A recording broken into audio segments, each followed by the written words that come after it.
Let's get back to the guys, Jim Dow, Paul Olsen, Richard. Hey, we want to thank all of you. I want to thank all of you for taking the time out of your weekend and out of your Saturday night to spend with us here tonight. Oh, we're on. You are. We're back. Okay, Pat. As it turns out, for the break, Richard just locked himself out of the building.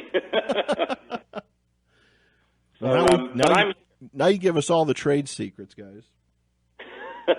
I'm here. What is it you want to know? Oh, no, I just said it's an honor to have all three of you here, and I wanted to thank you again for taking the time to be here with us tonight and talk about all this. An honor for us. Thank you very much. It's so great. We've got a lot of questions that were sent in and like to get some other details, but let me put some questions up to you that some of our listeners emailed in throughout the week and actually today. And I guess this would be for any of you.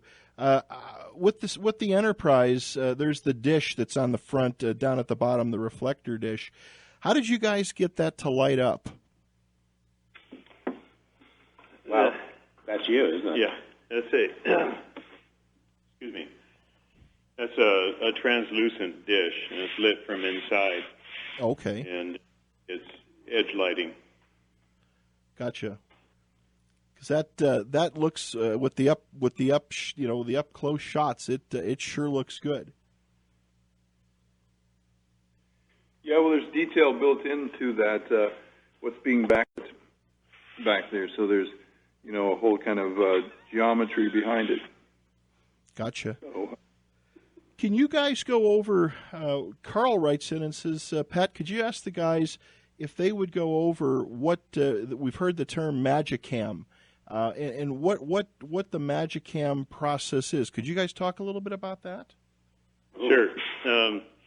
Magicam was a process invented by Joe Matza and Rob King back in the 60s. It was a traveling mat situation. I don't know if you've heard of a system called Ultimat. No. Which was actually invented for the Magicam process. Magicam, what's going on? Oh. Sorry. Magicam has operated on a chroma key stage, which was at that time blue stage, and had two cameras basically, foreground and background.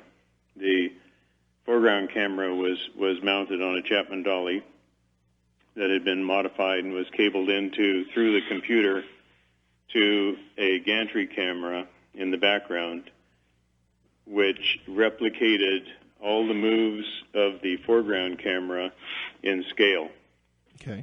We could actually dial the scale of the model into the foreground camera, and any movement made on the foreground stage, on the blue stage, would be replicated in the background in scale.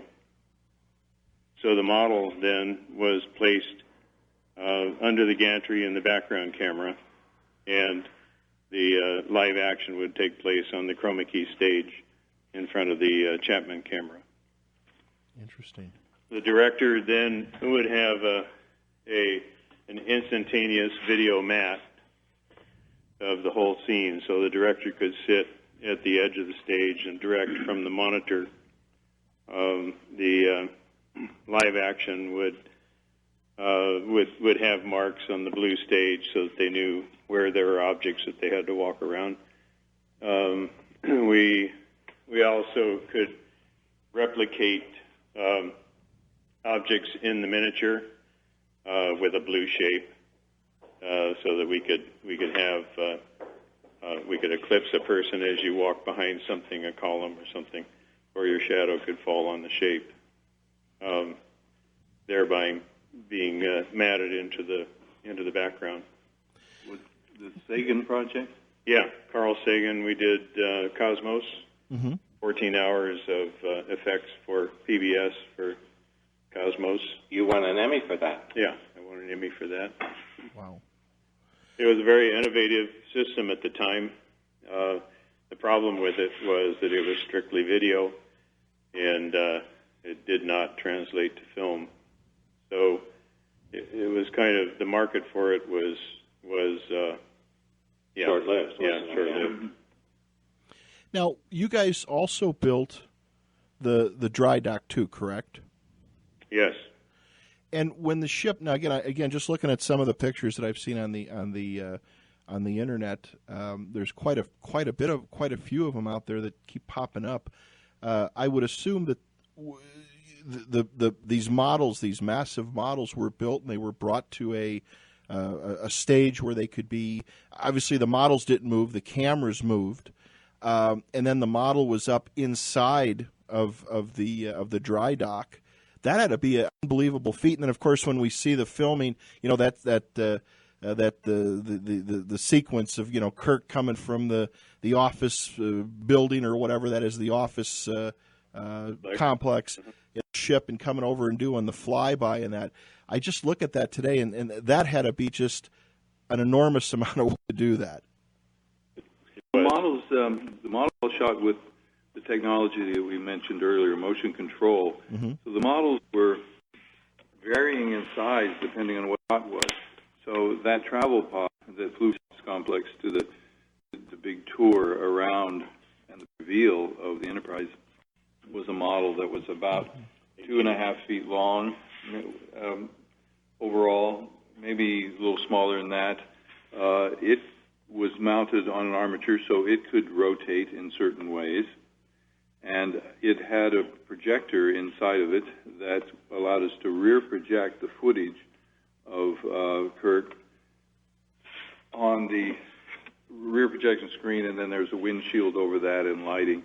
So that was all physically built together. And then the camera was on motion control that could make a move past it. So in some cases, the models were shot where the models actually had some movement built into their armatures, and like the Space Office Complex rotating around it, and then the cameras making the other moves. And it's all shot on stage, big sound stages, and depending on what shot you're doing, it's either against green or blue or black or a real background. Gotcha. Did you know, like when we see that fly around and that reveal of the Enterprise? Of course, the one thing I always remember that sticks out is the guy that's standing there and he does the flip in the air. What is it? Was that again quite complicated? Because that was before the days of CGI. I mean, what did that take to make that little guy flip, or those little delivery ships to fly around? I mean, when I look at that, the detail is you can even see from the lighting the shadows of the ship up against the Enterprise. I mean, that talk about detail. That's again, it's like the real thing. Well, those were each of those elements that you just mentioned were individual elements that were shot with either a matched move with a camera or a lock off, and the other things are moving. Some of the pieces were bigger foreground pieces of models. For example, when you go by and you're looking through parts of the dry dock, going along the side of it, and there's a guy standing there, and that's a bigger model. Mm-hmm. The guy standing there was a guy shot live action in a spacesuit, you know, doing that particular action. The guy that does the flips, those were plates shot of guys on stage with a wire rig on their hips and stuff to do some basic moves in spacesuits, and then they were matted in because there was compositing going on. Gotcha. You know, all those elements were basically going optically together to make that film. This was before digital. Right. Lisa writes in and she says, guys, can you tell me, how did you make the Enterprise go to warp? Very carefully. Especially the first time. It's a razor edge there, you know. You mean that effect? Yes. That effect is basically a motion control move on the model. And one of the inventions that happened during Star Wars is what's called streak photography. It actually started to evolve back in 2001, but that's, here's a model, or let's say we have a light in a dark room, and the camera moves by that light, and the shutter opens, and it moves by, and therefore it streaks that light, and then the shutter closes. Now, if you do that over progressive frames and you move that light around, then you have this streak of light. So that's called streak photography. So adding that to the motion of something, making that elongated or making it just enough of a blur that when something flies by, it looks like it does when you shoot with a real camera in the real world and something moves by. There's motion blur on it. And so being able to control that is what the photography would allow us to do then. So motion control of the models, of the cameras, that was, the thing that was really... Motion control is, if you're not aware, is basically a tracking camera. It's a sled on a track. Okay. Very precise and controlled with stepper motors and controlled by the computer, so that every increment that the camera moves, pan, tilt, doesn't matter, boom, fore and aft, is recorded, and then we're able to play it back precisely so that we could then run, for one scene, we may run the film through the camera 10 times. Gotcha. Different exposures for different things, lights, etc. Gotcha. So when the Enterprise jumps to light speed, it's sitting there in the foreground, and the camera basically is making a move to make it streak more and more, and off in perspective, because the camera is actually making a physical move on a model. So it's pulling away from that thing and making it, head for an infinite point. And then another effect was done with streak photography with a different camera system of the streaking of the spectral stretch kind of thing. That's a separate effect that was optically put in there, as well as some other stars and other stuff. Wow. Similar process was slit scan, if you remember in Silent Running. Yes. Running through the rings of Saturn. That's another sort of streak process. Well, it all began in 2001 with this the end scene. The space corridor sequence, the transition, with all that streak photography and split scan photography that was really invented on that film, right, by Doug Trumbull and Con Pedersen. We had go ahead, sorry. Yeah, so that's called streak photography or split scan photography. It's really, painting with light in a way, and that is used now. It's still used in, whether we do it in CG, it's a style. Gotcha. I did have I can't remember the gentleman's name. It's showing my age, but we did have 2001 is really, again, I think it set the stage for science fiction films. But boy, there was sure a lot of secrecy. I mean, with your, with the Enterprise being built and with Star Trek. Now, again, in its day, I don't know, we didn't have the internet, and a lot of these pictures that are getting scanned in now, of course, we're starting to see for the first time. But it seems like things were a little more open with the creation of Star Trek compared to like 2001. Everything that I've read and some guests I've had on the show that were Stanley Kubrick experts, they said Stanley kept things pretty under wraps, even as far as the model making and behind the scenes stuff. There's just not that much of it out there. Well, that's true. He was that kind of person. He was very buttoned up, as was that movie. Con Pedersen's a close personal friend. I worked with him for, I still know him very well, and we worked together at the Able Studio and so forth. So I've heard the stories and know a lot of friends who worked with him, and it really boils down to who's running a project and their style of creation. And Stanley Kubrick was quiet about it. Media today is so fast and furious and so quick that anything I say right now, if it was striking, would cover the planet pretty quickly. And leaking things about films that he didn't like, because you get prejudgment of what a concept is or something. So he was just very quiet or private. By the way, he made films, and every director is different. Yeah, I remember the gentleman that I had on the show talked about all the models from 2001, many of them were broken up and they were thrown into a dumpster behind some grammar schools. The stuff was never sold; it was just destroyed. Well, there was just one that was sold for a huge amount of money, $450,000 or something. The Lander. The Lander Yeah. Oh, okay. that I actually had, and it's a long and interesting story. The piece that got thrown away out was the space station, Gotcha. the armature. Okay, gotcha. Whatever. So the Enterprise you built, it's still around. Is it in a crate, guys, or is it in somebody's home, or is it being displayed somewhere? Or does somebody have it and they're just sitting on it as an investment? Well, what happened, Pat, is after I wrote my book, I got in touch with Richard and Jim, and I live at the moment in the UK. Right.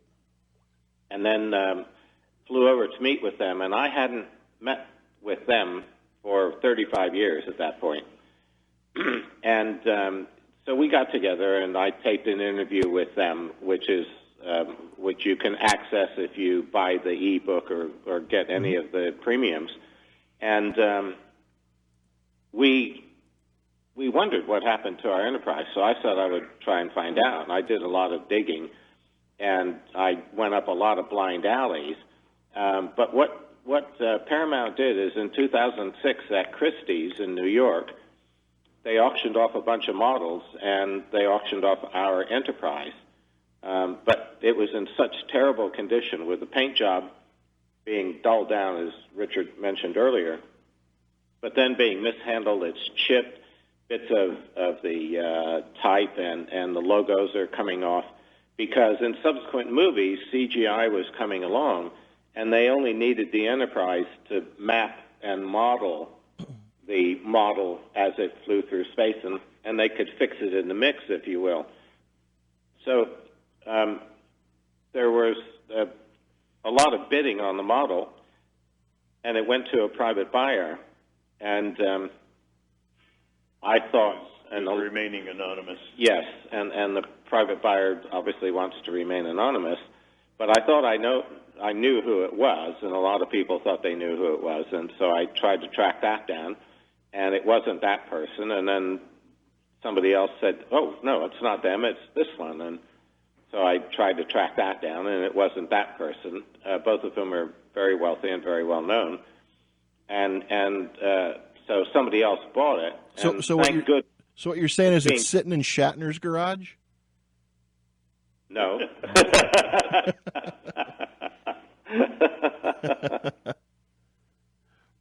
So, for all practical purposes, the Enterprise is gone.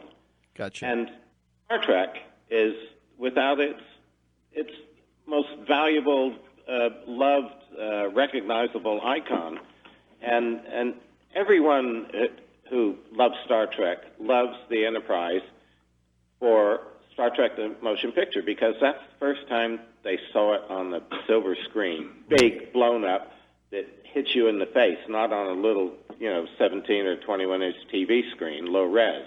Right. And so our Enterprise is the one that people have a visceral love for, and so that's why we want to recreate it while we are still around to do it, because we're the only people who can do it.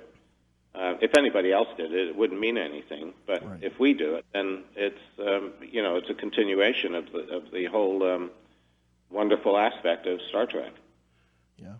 Well, again, I so hope that you guys will make this work, because I would love to see it, and I know so many we all grew up with Star Trek. I mean, everybody's heard of Star Trek. It's an icon. I mean, even the new movies, while they're quite different, they still, the numbers in the box office show that there's still interest, and I know that the true dedicated fans, there's a lot of people that I've talked with who really foo-fooed the new movie, but it's like, look, it takes it to the next generation of people, and it keeps the story going, and the characters still live again, and what you guys have done, again, I mean, was cutting edge.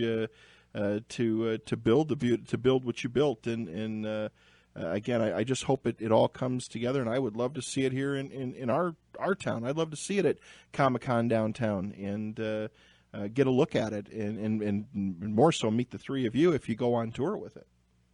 Well, it's all down to the fans. If we can get the support of the fans. I mean, there are supposed to be somewhere in the neighborhood of 40 to 50 million Star Trek fans. I mean, active fans around the world. If they all gave $1. Yeah, exactly. You know, and I mean, our minimum contribution is $15, and for that you get an awful lot. How about a nickel? Yeah. Yeah. Yeah, I'd take the nickel too. Even the penny would be fine. Now, Paul, your book, you wrote Star Trek: Creating the Enterprise. Does it go into a lot of the things that we've been discussing here tonight, how it was built and stuff? Can you talk about your book a little bit, and let's promote your book too? Well, how this all came about was that a guy I met in England, who's a real Trekkie, lovely Irish guy, said, Paul, there's a huge big convention in London. I live out in the countryside. And he said, do you want to see if I can get you to speak on it? And I said, sure. And so he did, and it was called Destination Star Trek 2012 in October of 2012. And so I spoke to several thousand people. There were 30,000 people there over the weekend. Wow.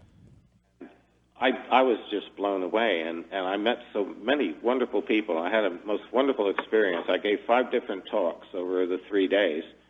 And when I got home, the Monday morning I woke up, and I was so moved by my experience and all the people I met and how lovely they were from all over the world. I thought, you know, I better write about this, you know, my bit, the bit that I know. And so I wrote the book, and then as a result of writing the book, I then got together with Richard and Jim, and we started knocking this thing about, and, you know, we were thinking, well, you know, maybe we could restore our old Enterprise, but because it's in private hands and to restore it, we'd want it to become public property again and to tour the world. Otherwise, there'd be no point. So that was a non-runner. And so then, you know, I went through the process of finding out, well, who owned it. Mm-hmm. And a lovely guy in Texas named Boyd Crompton got hold of me, and he builds models. And he said, Paul, why don't you guys build another one? Yeah, Boyd's been on. We've had Boyd on the show. Oh, you have? Oh, yeah. Well, he's a lovely guy, and he flew out last year to interview us, and he's the one who came up with the idea of redoing it. And so then that developed into Project Enterprise and my getting together with Rob, the website designer, and so we're just getting going. You know, we're making our first baby steps. Matter of fact, tonight, a name in the Star Trek community, he was just busy tonight. I asked Larry Nemesek to call in tonight. I'll be seeing him on Monday. Well, tell him you're mad that he didn't call. So, no, Larry's a great guy, and I'm really angry. Why didn't you call? Yeah, say Pat wants to know why he didn't call. But we've had. I will. I'll give it to him. Yeah, give it to him. But no, we've had Larry on the show several times, and I know he had some other stuff going on this weekend. But again, we just like talking with you guys. You could just talk for hours and hours. Kim writes in and she says, "Guys, can you tell me when Gene Roddenberry saw the new Enterprise, did it take him away? Was he breathless with what you guys produced?" Richard, how about that? When Gene saw the Enterprise. Let's see. Well, you know, he saw it in phases. So, you know, there was an approval process as we went along, and when Robert Wise got involved, it was a regular process that the whole creative went through. So we would have model reviews at Magicam, and I'd have photographs taken and would present them to he and Yeah, but how did he Robert feel when Wise. he saw it? Well, it was working too. So we saw it coming together in pieces. So it wasn't like all of a sudden it was just revealed bang like that.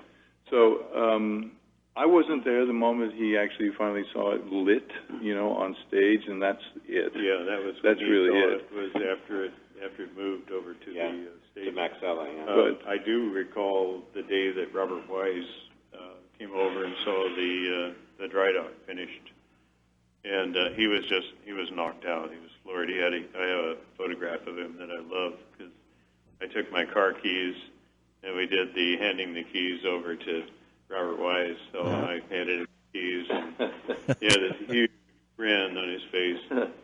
He absolutely loved it. Wow. Now you guys built the Klingon ships too, correct? I mean, you built the Epsilon 9 station, all that stuff.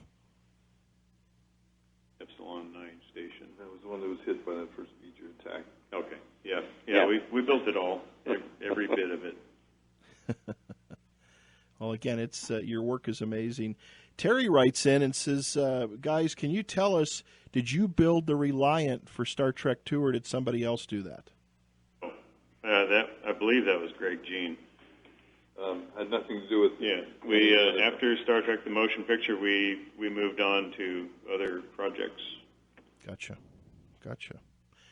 Have they did they ever contact you to build other ships or do other things, or was that a one-time deal? Frankly, we were busy.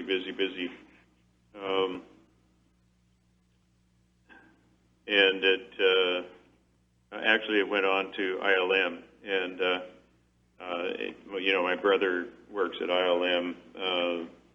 I know all the guys up at ILM, and it went into their hands. So and Pat, it just at the time it just wasn't that big a deal. It was a movie. We did it, and everyone was busy, and you got that job out of the way, and you went on to the next one. And we had if we had any idea how important what we were doing then had become, we would have. Well, I don't know. I would have gone on to do. Yeah, you would have. So Jim just would have carried on. Yeah. We all our own pathways at that time, and that it was a great place to meet and work for a while and to create some really iconic stuff. And, we all went on our own ways. I went off and did Tron, and we've all done our own thing. I went off and did the preparation work for what became the Fremont Street Experience in Las Vegas. Oh, okay. A big block-long video screen, among other things. Probably would have submitted them guys a little bigger invoice too, maybe, huh? Yes. Oh, yes. Looking back on we were paid peanuts. Yeah. I can imagine. No, like I said, you guys are. It's an honor to have you and talk with you, and just for the work that you've done, and again, where this all started out. Now, Paul, was it you that who worked on Silent Running? Was it all of you, or Paul, or Jim? Yeah. Jim. Again, model making for that film as well. Yes, I built the Valley Forge, the ship. Okay. 26 long miniature. Maxature. Yeah. The robots. Huey, Dewey, and Louie. I designed those guys, and it was a great experience. We rented an aircraft carrier, the USS Valley Forge, hence the name for the spacecraft, from the Navy, and moved on board and down in Long Beach Harbor, and actually lived on the aircraft carrier for about 6 months, preparing the sets and building the interior sets for the spacecraft. Gotcha.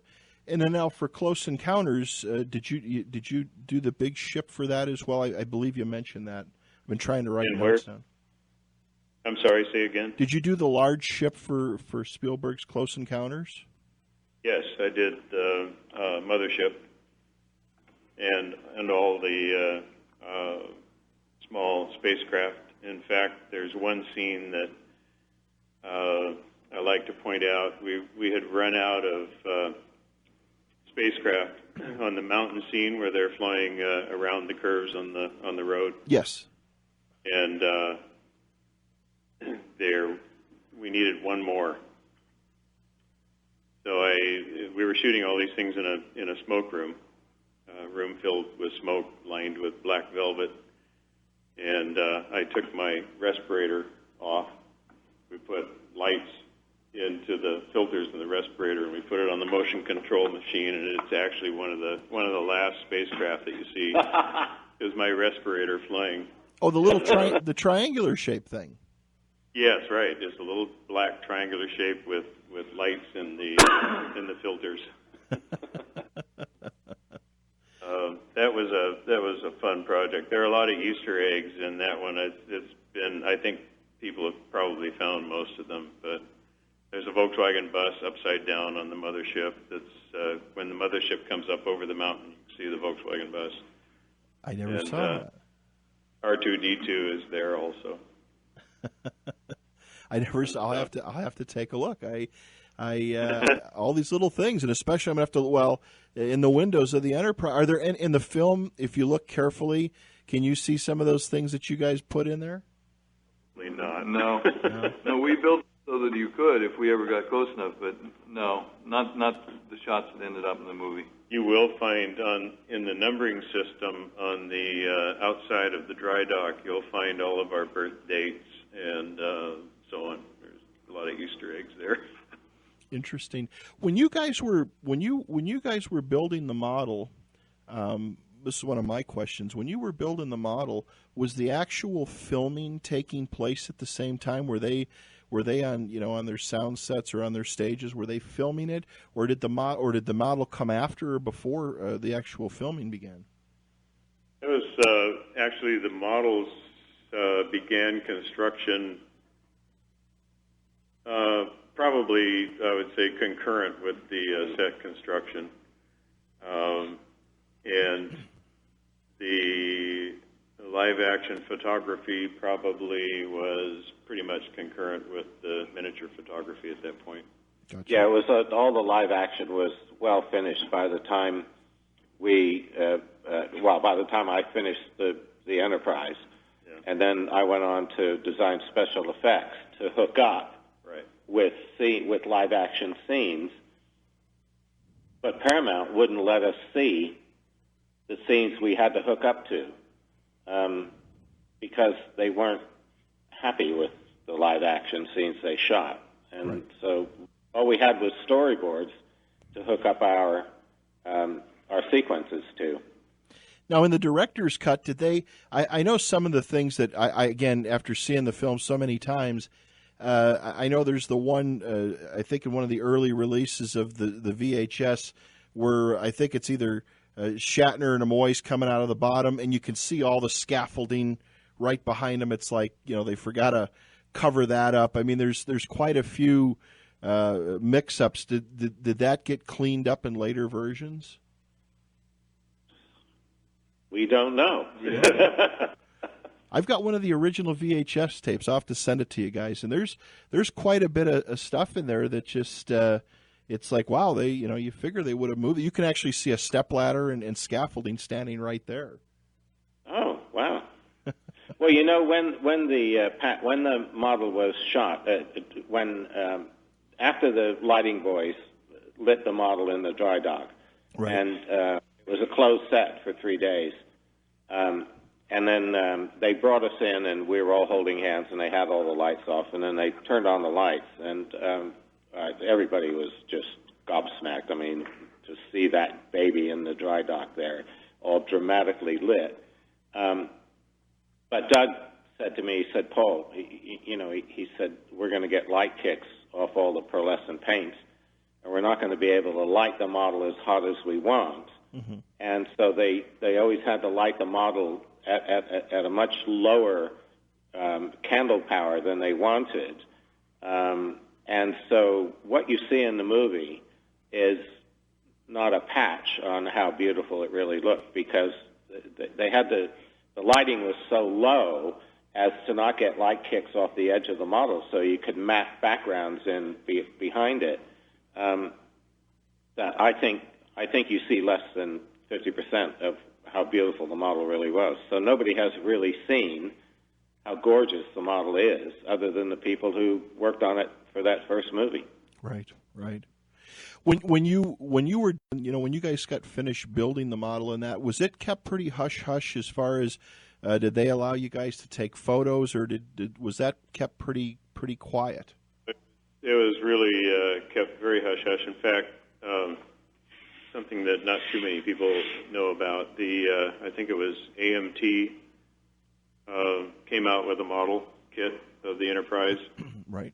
And they wanted to release the kit concurrent with the release of the film, but Paramount would not allow them to see anything or to have anything from the model kit. So they contracted with us, with the Magicam model shop, to produce the injection mold tooling for the kit that they then released with the film. It was that tight. We couldn't even allow the engineers from the kit manufacturer to come in and measure the model. So we actually produced the patterns for the injection mold tooling. Right. I still have some of those patterns, by the way. Really? Yeah. Interesting. You guys probably have some cool pictures hidden away somewhere, I'm sure. Yeah, I was just telling Paul, I've got probably 1,000 2 1/4 black and white negatives that have never been printed, and so they haven't been seen. No, they haven't been seen by anybody. And of the daily kind of routine at the model shop, right? Yeah, it's all construction pictures. Gotcha. Well, go ahead. I was just saying there is documentation here and there. It's when you go to different sites. I mean, if you go to my website, I have a Star Trek section, and I've got some there. You never know where they're coming from, but yeah, there's quite a collection. Yeah, there is. Wonder where they came from. Me too. Well, again, when you look up, when you just put Jim's name or any of your names in Star Trek and hit images on Google, there's so much great behind the scenes stuff that pops up, and again, it kind of gives people the size of the model and the details and all the work that goes into it. I know there's one. I think it's maybe Paul. I'm not sure of holding. I think you're doing that. Did you do the Aztec finish, Paul, on one of the Klingon ships as well? Oh, Paul walked away. Here he is. Coming back. No, I'm here. Now, Paul, I was going to ask. There's a picture on the internet of you doing that Aztec painting. I don't know if it's on one of the Klingon ships, or actually, it looks like it might be the shuttlecraft. Did you do the on Spock's shuttle? Did you do the Aztec on that? I only worked on the Enterprise. Okay. The Spock shuttle. Yeah. The Vulcan shuttle. Right. Yeah. My catamaran. The catamaran. The catamaran with electric shaver on it. Yeah. Yeah. I was very proud. I like that design. That's my favorite I did too. That's my favorite design in the movie. Yeah, that's a good model. And they just let me do that one, and so it's. I'd like to see that image, see who they've got. Yeah, just when you get a chance, just put any of your names in and put Star Trek and hit images, and there's just pages and pages of. There's one I'm pretty sure of Paul where the ship is on its side, and he's. I think you're doing some painting, Paul, or sanding, or finishing, or something. That's in the spray booth. That's one of the illegal pictures I took. That was an illegal shot. It was an illegal shot. You were ordered not to do that. Yeah. Who took that? I did. Oh. I was on a timer with my Polaroid. Selfie. Yeah, it was a selfie. Yeah, exactly. It was after hours, after everybody had gone home, and I thought, well, I can get away with taking a few pictures, so I did. Yeah, and then there's a couple. There's some on here that I think it's Jim, and I'm not sure who else it is. If it's someone with a barber shop type mustache, and you guys there's a 2x6 or a 1x4 on them nacelles. Yeah, that would be Chris Ross. Yeah, Chris Ross and Chris Crump. Yeah. Yeah, a lot of good stuff. Leveling to make sure that the nacelles were exactly aligned. Yeah, some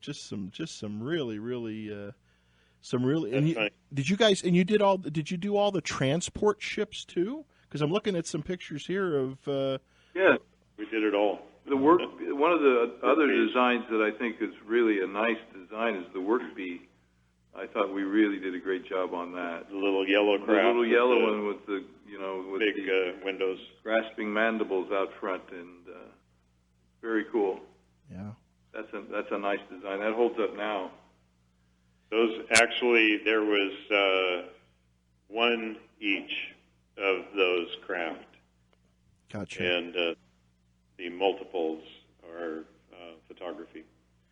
I was actually trying to get a hold of him. I was going to have Andy Probert on the show, and we had him scheduled to come on some months ago, and he just it slipped his mind, and he I think he went to bed or something early when we had him on. Did you guys work with him as well?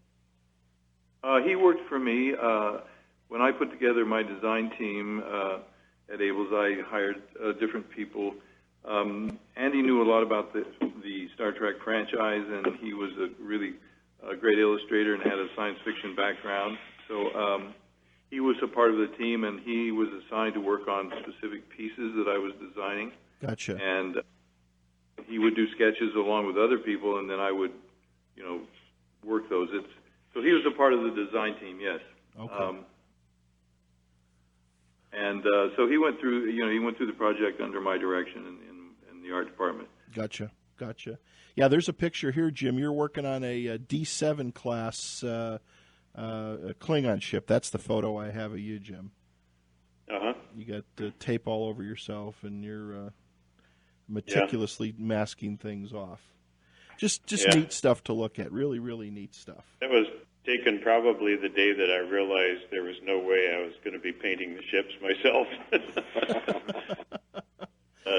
And I picked up the phone and started culling around to see if I could find an out-of-work airbrush illustrator. And you found Paul. I found a good one. Yeah, thank you. I found the best. You sure did. Well, guys, we've got about 5 minutes left. Again, Paul or Richard or Jim, you want to tell our listeners again one more time about your project, where they can go and look at things and donate and some things. I know there's some books that are given away. You want to give a little bit of detail about the fundraising project? Sure, Pat. This is Paul here. Mm-hmm. The website, as you've mentioned, is projectenterprise.space, and we have several levels of premiums. I think there are 6. From $15, there's $15, $75, $175, $300, $1,000, and $3,000. And of course, the more the more expensive the premiums, the better they are. Mm-hmm. But say, for instance, for $15, you get an ebook version of my book. You also get access to 5 hours of interviews between Jim, Richard, myself, and 2 other people, Mark Stetson and Ron Gress, and who are absolutely critical to the whole operation. And then you get access to 80% of the website, which is locked. Not the Project Enterprise website, but a part of the website that you don't get access to. It's a secret part of the website, so there are lots of photographs there. And you get a copy of the book, and you also get a printable certificate, our Hall of Fame certificate, and it's a high-res piece of art. And it's a beautiful piece of artwork that Richard provided most of the elements for, and then I designed and put together, and it came out really, really nice. And then there are upgrading premiums where you can get signed copies of blueprints of the Starship Enterprise, or and any if you get for $75, you get a signed, personalized copy of my book, and you get your certificate, and you also get a beautiful embroidered patch, which I've just had delivered to me after 2 months of scrabbling around, of the Starship Enterprise logo that Richard designed, and it's really pretty, and it would look great on the shoulder of any jacket, wouldn't it? You know. Sounds great. Good on your hoodie. When you Paul, when you guys hit your, like you said, you're just taking baby steps at this point in time. If all goes well with your funding, and that is construction going to? I mean, how long is it going to take you guys to put this thing together?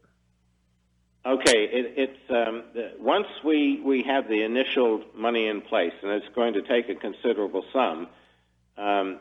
We need to find a location that is secure.